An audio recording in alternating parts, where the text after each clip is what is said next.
مناظرہ، table talk debate, علمی اصولی تحقیقی اعتقادی اختلاف سلیقے سے کریں گے حسن اللہ یاری، میں انشاءاللہ تیار ہوں بات کرنے کے لیے. تو اپنا ٹارگیٹ انجینئر مرزا کو رکھیں. سر دیکھیں بات یہ ہے کہ حسن اللہ یاری تھرڈ کلاس آدمی ہے علمی لحاظ سے، ٹھیک ہے. اس ڈنگر کو قرآن نہیں پڑھنا آتا، ٹھیک ہے. اور دوسری بات ہے کہ اس کا عقیدہ ہی کفری ہے، اس کے قائد ہی کفری ہے. میں کیا بات کروں. پیارے بچوں، جو کچھ کرنا تھا کر لو، ابو آ رہے ہیں.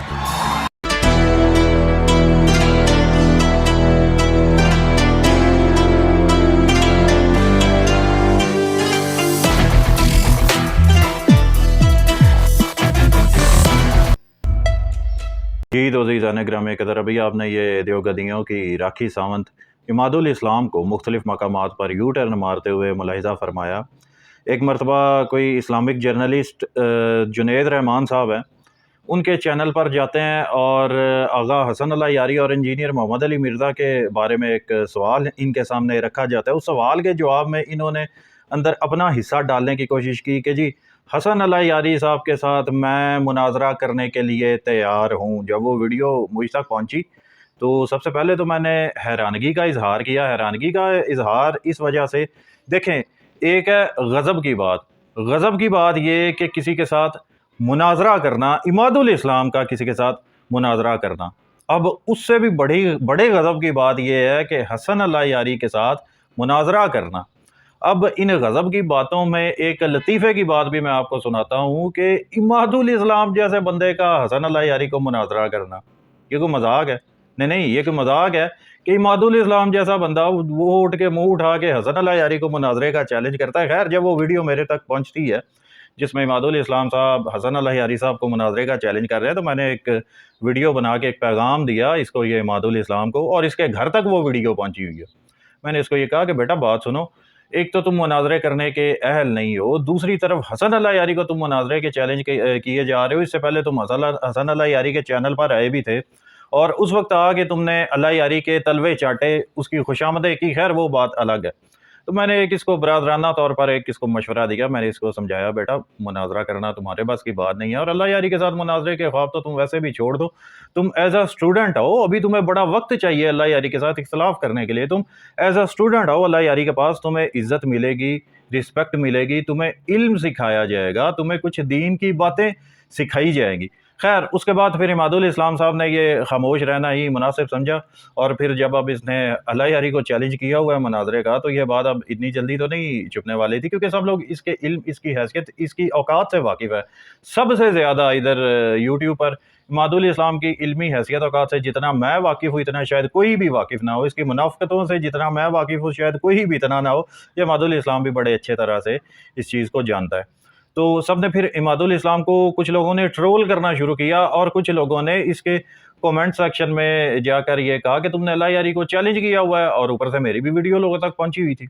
تو اس سے کسی نے سوال کیا حسن اللہ یاری کے بارے میں، تو کس طرح اس نے بچنے کے لیے اس نے اپنے الفاظ بدل لیے کہ جی حسن اللہ یاری معاذ اللہ ایک گمراہ آدمی ہے، اس کے عقائد گمراہ ہیں، اور اس کو ڈنگر تک بھی اس نے یہ اماد الاسلام نے کہا، جو کہ خود جھوٹا ہے قربانی پہ کرنے والا. خیر اس طرح کے جانور قربانیوں پہ بھی نہیں لگتے. بدل ویسے تو اس کی حیثیت اوقات یہی ہے کہ اس کو گھر میں دوسری بار مانگنے سے سالن نہیں ملتا، اور یہ ادھر آ کے یوٹیوب پر مناظروں کے چیلنج دیتا پھر رہا ہے. اور کس کو دے رہا ہے؟ حسن اللہ یاری کو چیلنج دے رہا ہے.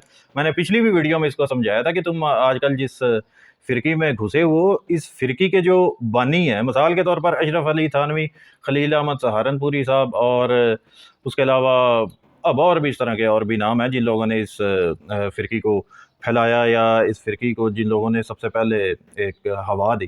تو وہ لوگ بھی حسن اللہ یاری کی جوتی کے نیچے لگی ہوئی مٹی کے برابر بھی نہیں ہے. تو تمہاری کیا حیثیت اوقات ہے بھائی کہ تم مناظروں کے چیلنج دیتے پھرو؟ ابھی اماد الاسلام صاحب آپ کو مناظرے کی میم تک کا نہیں پتا. ابھی آپ کی عمر الف انار بے بکری پڑنے والی ہے، اور آپ مناظروں کے چیلنج دیتے پھر رہے ہو، اور پھر بھی حسن اللہ یاری کو. تو جب اس نے یہ سارا معاملہ دیکھا کہ لوگ اس کے کمنٹ سیکشن میں بھی آ کے، اس کو جب یہ لائیو سٹریم کر رہا ہوتا ہے، اس نے دیکھا کہ لوگ اب اس کے کمنٹ سیکشن میں آگے، یعنی اس کے گھر تک پہنچ کے اس کو بتا رہے ہیں کہ ہاں بھائی تم نے اللہ یاری کے ساتھ مناظرے کا چیلنج اس کو دیا تھا، تو اب کیا ہوا نا. تو اس کی وہ بلاول بھٹو کی طرح کانپے ٹانگنے لگ گئی کہ جی حسن اللہ یاری یہ ہے یا حسن اللہ یاری وہ ہے یا وہ اس طرح کا بندہ ہے۔ بھائی حسن اللہ یاری جس طرح کا بھی بندہ ہے، بقول تمہارے وہ گمراہ ہے، بقول تمہارے، اب میں مزید لفظ دہرانا نہیں چاہتا جو اس نے یہ عماد الاسلام نے لفظوں کا استعمال کیا ہے۔ تو وہ جو بھی ہے جیسا بھی ہے، مناظرے کا چیلنج تم دے رہے ہو، اور تمہارے جیسے بندے تو اللہ یاری کو یاد بھی نہیں ہے۔ تم تو جب اس کے پاس گئے تھے تو وہاں پر جا کے تم اس کے تلوے چاڑتے، تب کیوں نہیں تھا مناظرہ کیا؟ تب کیوں یہ بار بار کہے جا رہے تھے کہ میں آپ سے کچھ سیکھنے کے لیے آیا ہوں، آپ مجھے کچھ سکھائیں؟ اور اتحاد امت کا جو چورن بیچنے والی آنٹیاں ہیں، یہ 4 دن ان آنٹیوں میں بھی اس نے شمار رکھا ہوا تھا۔ اب اس نے وہ پارٹی چھوڑ کے ایک اور پارٹی بدل لی ہے۔ یعنی یہ جس طرح یہ خواجہ سرا حضرات ہوتے ہیں نا، ان کے مختلف گروپس ہوتے ہیں، تو وہ ایک گروپس میں نکل کے کسی دوسرے گروپ میں چلے جاتے ہیں، پھر وہاں سے نکل کے تیسرے۔ تو عماد الاسلام کا بھی یہی حال ہے۔ خیر، کسی کے نکمے اور نکارہ ہونے کا مذاق نہیں اڑانا چاہیے، ترس کھانا چاہیے۔ عماد الاسلام، مجھے تم پر ترس بھی آتا ہے اور میں تم سے ہمدردی بھی رکھتا ہوں۔ چلو اگر تم نہ 3 میں نہ 13 میں تم ککھ نہیں ہو، کچھ نہیں ہو، وہ علیحدہ باتیں ہیں، لیکن کم سے کم ایک انسان تو ہو نا، یا انسانوں کی طرح نظر تو آتے ہو نا۔ جس طرح انسانوں کو 2 آنکھیں ہیں، 2 ہاتھ ہیں، 2 پاؤں ہیں، 2 ٹانگیں ہیں، اسی طرح تمہیں بھی 2 ٹانگیں اور 2 آنکھیں، 2 پاؤں اور ایک، تو اس وجہ سے تمہارے اوپر ترس کھانا بنتا ہے۔ اگر تم نامکمل ہو کے پیدا ہوئے ہو تو اس میں تمہارا اپنا تو کوئی قصور نہیں ہے نا، تمہارا اپنا کوئی فالٹ نہیں ہے۔ خیر، یہ ساری باتیں الگ، لیکن ان تمام باتوں کو مد نظر رکھتے ہوئے میں تمہیں پھر کہتا ہوں بیٹا کہ تم نے بہت بڑی غلطی کی ہے اپنے منہ سے یہ لفظ نکال کے کہ میں حسن اللہ یاری کے ساتھ مناظرہ کرنے کے لیے تیار ہوں، اور جب لوگوں نے تم سے پوچھا کہ تم اس چیز کو آگے بڑھاؤ تو تمہاری ٹانگیں کانپنے لگ گئیں۔ خیر، وہ تمہاری علمی حیثیت اوقات ہی اتنی نہیں ہے جس وجہ سے تم کانپنے لگ گئے، لیکن میں پھر بھی تمہیں یہ کہتا ہوں کہ تم ابھی الف انار بے بکری سیکھو، ابھی ABCD سیکھو، جو بھی سیکھنا ہے سیکھو، لیکن جب اگر علم سیکھنے کی بات آئے گی، دین سیکھنے کی بات آئے گی، تو بیٹا ابھی تم شروعات جو ہے وہ حسن اللہ یاری سے کرو، اس میں تمہاری بہتری ہوگی۔ علم سیکھنے کے لیے آؤ، تمہیں اللہ کی قسم بڑے پیار سے، بڑے اچھے طریقے سے تمہیں علم سکھایا جائے گا، بس اپنی اوقات سے بڑھ کر باتیں نہیں کرنی۔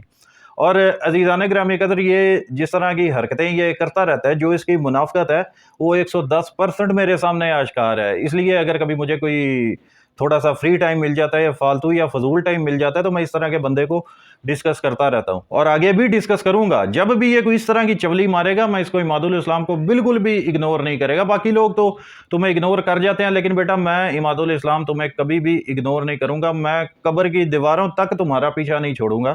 جس طرح وہ جیلم کے مستری صاحب کہتے ہیں نا ہمسائے آپ کے کہ جی میں فلاں کی قبر پہ جا کے وکٹری کا نشان بناؤں گا، اگر جب تم مر گئے، اگر اللہ تعالیٰ نے مجھے اتنی زندگی دی تو میں تمہاری قبر پر بیٹھ کے وکٹری کا نشان ضرور بناؤں گا۔ خیر، یہ باتیں الگ ہے، اور اس کی ایک حقیقت ہے جو میں انشاءاللہ اگلی ویڈیو میں تفصیل کے ساتھ، ثبوتوں کے ساتھ آپ سب کے سامنے رکھوں گا کہ یہ بندہ کیا ہے یا کیا نہیں ہے، یا اس کو دیکھ کر لوگوں کے کس طرح کے خیالات آتے ہیں۔